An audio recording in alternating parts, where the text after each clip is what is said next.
A new headstone was dedicated today to Seraph Young Ford at Arlington National Cemetery. Utah historians realized that her first name was misspelled. Senior White House representatives, Utah's top leadership, and her family dedicated a new headstone with a proper spelling of Seraph Young Ford's name, a PH at the end instead of a TH. Correcting history is always important. Ron Fox was among those who discovered the misspelling in December. The nonprofit Better Days 2020 petitioned the cemetery and the Trump administration for a correction. I just felt that, it's something that we needed to correct.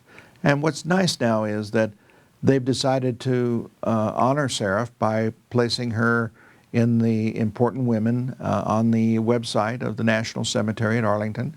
And she's going to get her due. On Valentine's Day, 1870, a 23-year-old school teacher in Salt Lake City voted her way into U.S. history, 50 years before the signing of the 19th Amendment. She just went in, cast her ballot, and went on her way, continued on her day. Historian Tiffany Green says it's likely Seraph never realized her role in history. I think a big takeaway from Seraph's story is that everyday people make a difference, and everyday people make history. After her death in 1938, Seraph was buried in Arlington National Cemetery next to her husband, who was a Civil War veteran. Her headstone incorrect for decades until this morning. Utah women are finally getting to share their story, that we really did play an influential part of the women's rights movement very early on.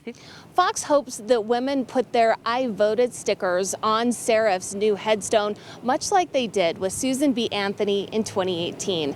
In Salt Lake City, HAILEY, Higgins, Fox 13 News, Utah.